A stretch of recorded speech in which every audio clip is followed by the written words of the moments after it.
Here in early September, I find myself facing the end of a project that has brought me great joy for the past 3 months.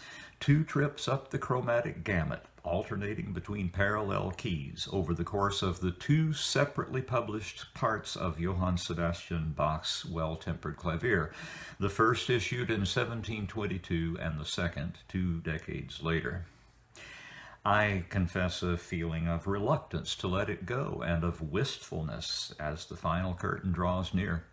I can't think of any musical journey I've ever made that has given me more enjoyment than this one, other than perhaps Joseph Haydn's string quartets.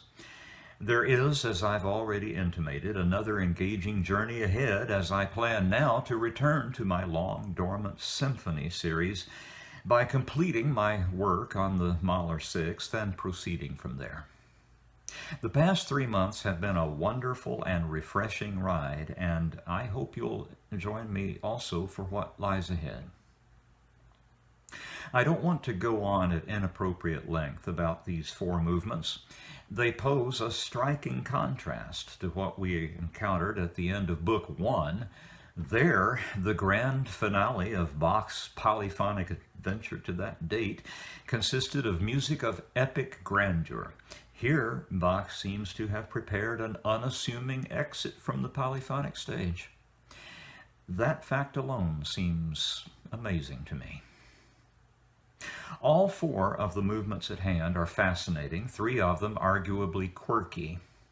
At the B major stage, we encounter a prelude that radiates joie de vivre and a double fugue that is spacious, roomy, comfortably loose-fitting, a little archaic sounding, and plenty inventive as well. A few words now about that.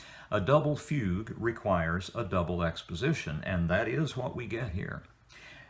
Pay close attention to the counter subject heard soon after the beginning of the first exposition. Interestingly enough, and I know of no parallels offhand, about midway through that counter subject disappears, and a second exposition treats a second subject which then takes the place of the counter subject we heard earlier, filling the same role vis-a-vis the first subject. I've tried to give you enough guidance through the movement to make it fascinating for you, but things do go by quickly enough that it may take several trips through it to get it all, as it did for me, and even then there will be plenty more to get, as there always is with the inexhaustibly inventive music of this composer. The B minor movements are, of course, more somber than those in the parallel key, but they are by no means morose. The prelude is a beguiling thing, a bewitching interchange of the 2 hands at play, tossing a tight little melodic turn, a gruppetto, a little group, back and forth in a number of configurations and shifting contexts as the music flows gently along, its current interrupted only at the very end for a touch of drama.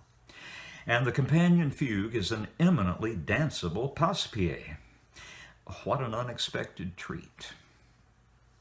If you've been with me throughout this journey, you also know that the playing of Tatiana Nikolayeva is going to be a treat, as it has been all along, and at this point, not at all an unexpected one. If you're not further acquainted with this extraordinary artist, I encourage you to look up some of her work on YouTube. She truly was one of the great masters, and the world is a more impoverished place without her.